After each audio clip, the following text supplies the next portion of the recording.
चंडीगढ़ शहर की डिज़ाइन किसने की? बेकर, ले कार्बूजिए, बी के दोषी या इनमें से कोई नहीं। तो जो चंडीगढ़ शहर से संबंधित प्रश्न बहुत पूछा जाता है, और इनका जो जो चंडीगढ़ शहर है उसको जो डिज़ाइन किया था वो फ्रांसीसी वास्तुकार थे ली कार्बूजिए, उन्होंने इसको डिज़ाइन किया था। तो इस तरीके से भी जो वास्तुकार हैं, जो जैसे लुटियंस के बारे में सवाल बहुत सारे नेट के एग्ज़ाम्स में पूछ ले जाता है, तो इस तरीके से आपको भी अपना जनरल नॉलेज इन विषयों पर बना के रखना होगा। षड्भुज का सममित कोण है, तो इसका सही उत्तर हो जाएगा 120 डिग्री। नेक्स्ट क्वेश्चन देखते हैं, इनमें से कौन सा प्रधान दृष्टिकोण नहीं है? देखिए ध्यान रखिएगा, नहीं है पूछा है तो सहायक इसका सही उत्तर हो जाता है। BIS द्वारा सिफारिश की हुई अक्षरों की प्रवृत्ति है। BIS द्वारा सिफारिश की हुई अक्षरों की प्रवृत्ति है, तो कितने डिग्री में उनकी झुकाव होता है ये पूछा है यहाँ पे, तो ये 75 डिग्री इसका सही उत्तर हो जाएगा। गोलाकारीय अंतःकोणों को डैश कहते हैं। गोलाकारीय अंतःकोणों को डैश कहते हैं, इसका सही उत्तर हो जाएगा पट्टिका। ऊपरी तथा दाएं भाग के दृष्टिकोणों की डैश के सामान्य आयाम होते हैं। यहाँ पर ये सब टेक्निकल आर्ट से प्रश्न आ रहे हैं आपके। लंबाई और चौड़ाई, चौड़ाई और गहराई, लंबाई और डी गहराई, तो इसका सही उत्तर हो जाएगा लंबाई और चौड़ाई। न्यूनतम भुजाओं वाली आकृति है, यानी कि मिनिमम नंबर ऑफ फेसेस किस में होंगे? तो ये हो जाएंगे त्रिकोणीय प्रिज्म में। चित्रपट टेपेस्ट्री इसका एक प्रकार है। वस्त्रकला, मुद्रण कला, कपड़ों पर चित्रकारी या मूर्तिकला। तो जो टेपेस्ट्री है वो वस्त्रकला से संबंधित है। अंजलि इला मेनन भारत की एक प्रमुख कला समीक्षक हैं, समकालीन चित्रकार हैं, कला इतिहासकार हैं या कला संग्रहकर्ता हैं। तो ये समकालीन कलाकार हैं, तो बी विकल्प सही हो जाएगा। भित्ति चित्र फ्रेस्को क्या होता है? दीवारों पर चित्रकारी की तकनीक, कला की अवधि, दोनों ए और बी, और इनमें से कोई नहीं। तो जो फ्रेस्को है वो एक टेक्निक है जिसमें दीवारों पर चित्रकारी की जाती है, और अजंता में इसी शैली को प्रयोग किया गया है। रिचुअल आर्ट ऑफ इंडिया किसने लिखी? ये देखिए फिर से आ गया पुस्तक के बारे में। चेतन भगत, आनंदा, अजीत मुखर्जी या इनमें से कोई नहीं। तो इसका सही उत्तर हो जाएगा अजीत मुखर्जी। नेक्स्ट क्वेश्चन देखते हैं, किसी चित्र में एक ही रंग की विभिन्न तानों का प्रयोग कहलाता है? एक वर्णीय रंग योजना, अवर्णीय रंग योजना, दोनों ए और बी, इनमें से कोई नहीं। अब आप ये देखिए कि अवर्णीय रंग योजना या एक वर्णीय रंग योजना होती क्या है? Monochromatic, achromatic. अवर्णीय और एक वर्णीय, तो यहाँ पर पूछा है एक ही रंग की तान, यानी कि एक वर्ण, एक ही रंग, रंग यानी कि वर्ण, तो यह हो जाएगा मोनोक्रोमेटिक, यानी कि इसका सही उत्तर हो जाता है ए, एक वर्णीय, यानी कि जिसमें एक ही रंग होता है लेकिन उसकी विभिन्न तान होती है, टोन्स होती है, शेड होते हैं उसमें। तो एक वर्णीय रंग योजना से जो बने हुए पेंटिंग होती है उनको मोनोक्रोमेटिक पेंटिंग कहा जाता है।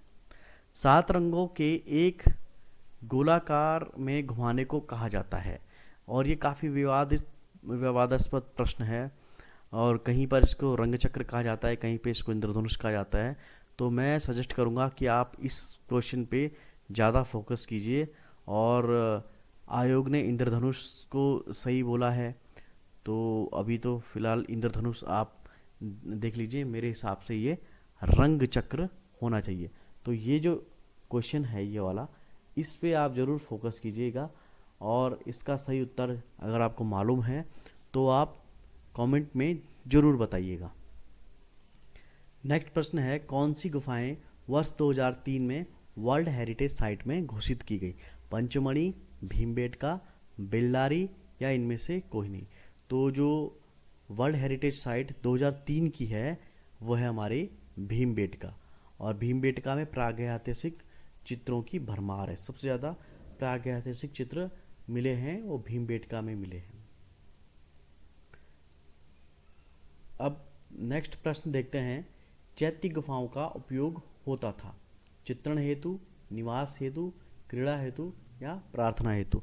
तो हमने देखा कि अजंता जो गुफाएं हैं उसमें दो प्रकार की गुफाएं हैं, चैत्य और विहार।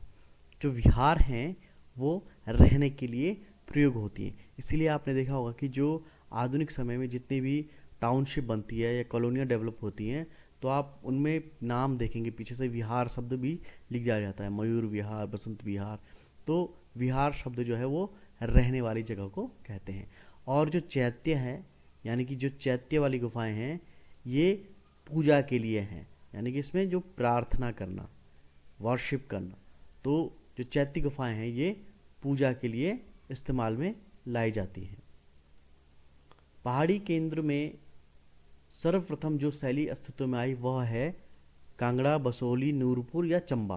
तो उसका सही उत्तर हो जाएगा बसोली शैली, जो सर्वप्रथम अस्तित्व में आई थी। निम्नलिखित में से दक्षिण शैली के चित्रकला केंद्रों का चयन कीजिए, अहमदनगर, बीजापुर, बीदर या उपरोक्त सभी। तो ये जो तीनों स्थान है ये दक्षिण शैली के केंद्र रहे हैं। तो दक्कन में मध्यकालीन चित्रों का संग्रह कहाँ है, पुणे, अहमदनगर, कोल्हापुर या औरंगाबाद। तो इसका विकल्प बी अहमदनगर सही हो जाता है। पंजाब व जम्मू की वादियों में प्रचलित कला शैली किस नाम से प्रसिद्ध है। पंजाब और जम्मू की वादियों में प्रचलित कला शैली, या देखिए आप वादी शब्द से आप वैली को ले लीजिए, और वैली होती है ये पहाड़ों में, तो पहाड़ी शैली सही उत्तर हो जाएगा इसका। और वैसे भी जम्मू और जो पंजाब है वो राजस्थान का हिस्सा नहीं है, और राजपूत शैली भी इसका सही उत्तर नहीं है, और इसलिए इसका पहाड़ी शैली सही उत्तर हो जाता है। बंगाल स्कूल को विस्तार देने में किस कलाकार का योगदान नहीं था।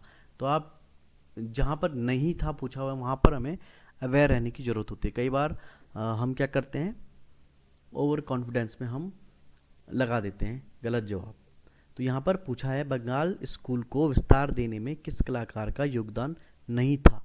तो आप देखिए नंदलाल बोस ये बंगाल शैली के कलाकार हैं, डीपी राय चौधरी भी, राजा रवि वर्मा ये नाम बंगाल स्कूल का नहीं है, इसलिए विकल्प सी सही हो जाता है, राजा रवि वर्मा।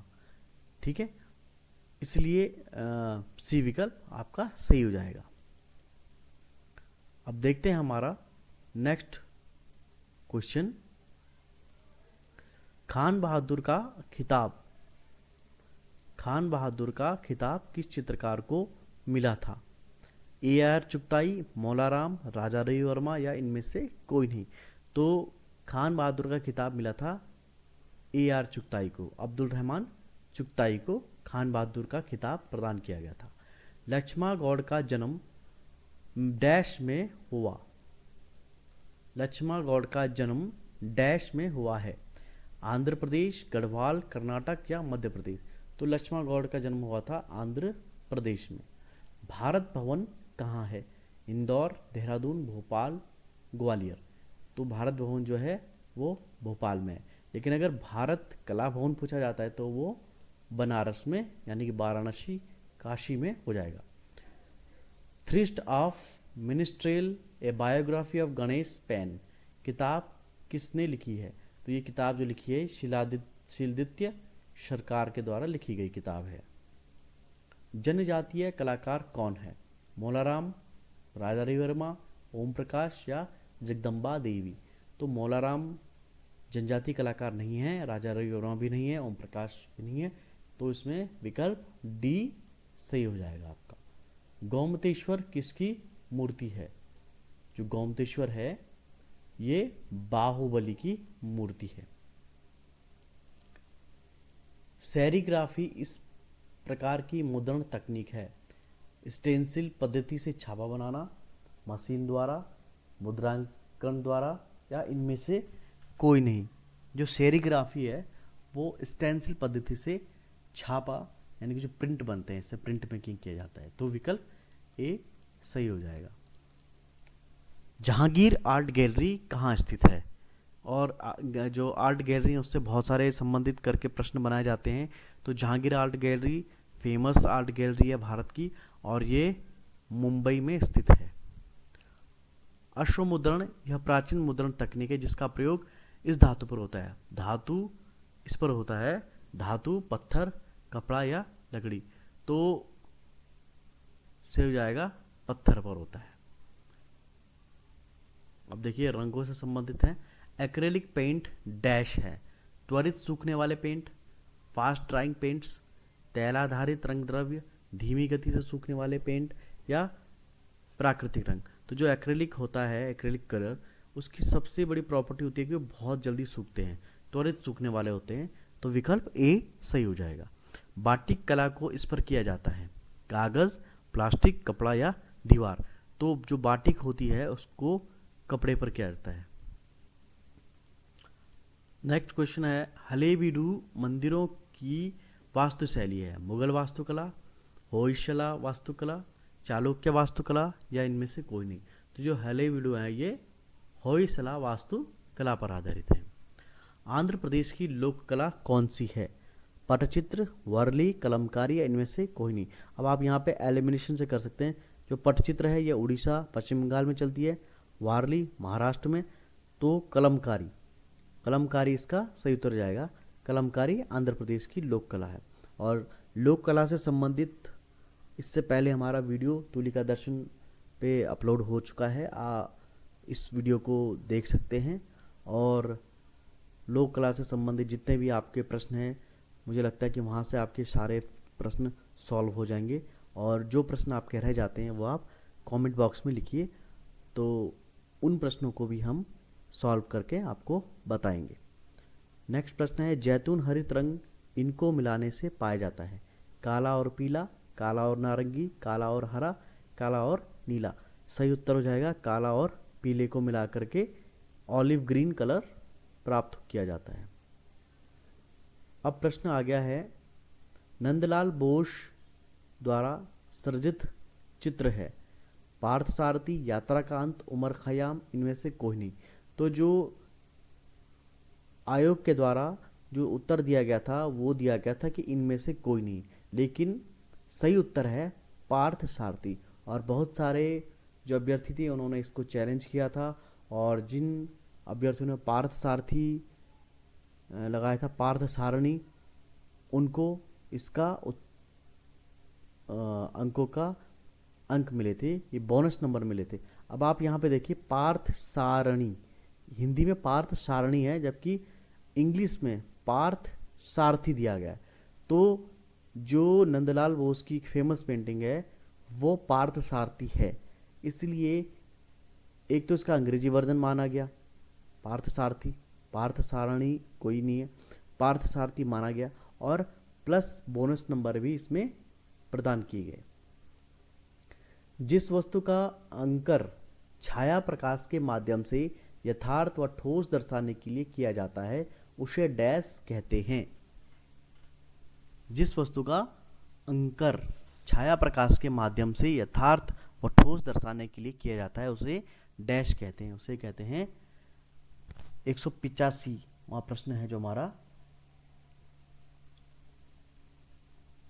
त्रिआयामी चित्रण छाया और प्रकाश के माध्यम से यथार्थ और ठोस को दर्शाया जाता है, वो हो जाती है हमारी 3 डायमेंशनल पेंटिंग में। अब आप देखिए रियलिस्टिक पूछा हुआ, यानी कि यथार्थ में जो चीज़ जैसे दिख रही है।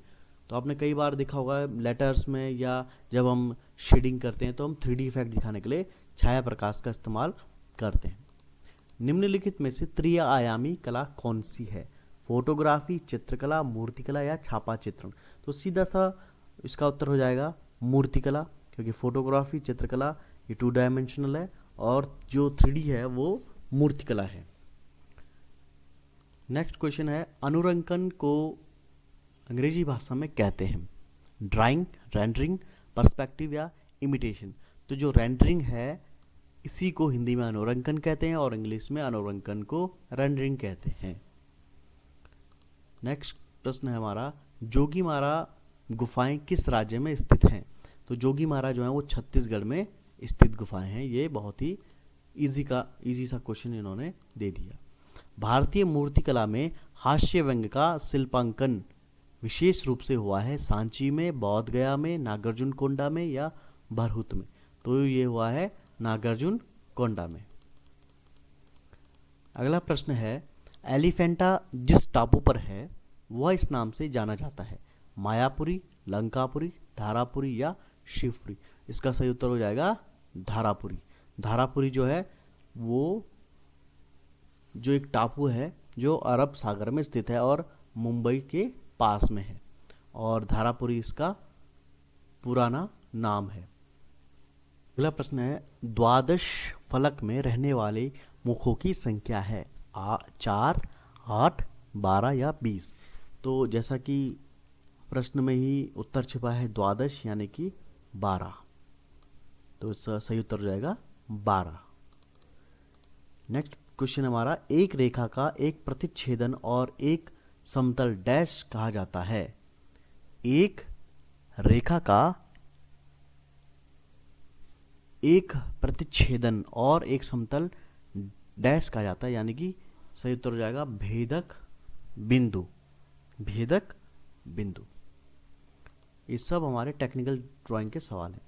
एक रेखा की ऊर्ध्वाधर अनुरेखा VT अन्वय रेखा XY के 30 mm पर है, ऐसे में इसकी स्थिति होगी VP के 30 mm आगे, VP के 30 mm पीछे, HP के 30 mm ऊपर, HP के 30 mm नीचे। तो इसका सही उत्तर हो जाएगा HP के 30 mm ऊपर। नेक्स्ट क्वेश्चन है, रेखा चित्रीय दृष्टि में समतल डैश का प्रतिनिधित्व कर सकता है? एक बिंदु और एक रेखा, 3 अरेखिक बिंदु, 2 प्रतिच्छेदित रेखाओं, D उपरोक्त सभी। तो इसका सही उत्तर जाएगा D उपरोक्त सभी। अजंता की किस नंबर की गुफा में लेटे हुए बुद्ध की प्रतिमा महापरिनिर्वाण स्थित है? ये हमने अपने पहले कुछ वीडियो में ये प्रश्न हमने दोहराए थे, तो आपको याद होगा। तो 26वीं गुफा में लेटे हुए बुद्ध की मूर्ति स्थित है।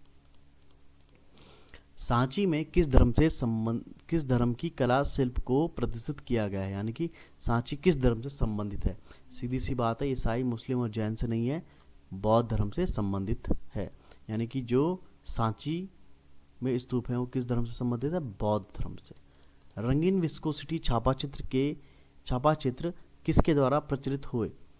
केराल समर्स, कृष्णा रेड्डी, पॉल रिंगरमैन, इनमें से कोई नहीं।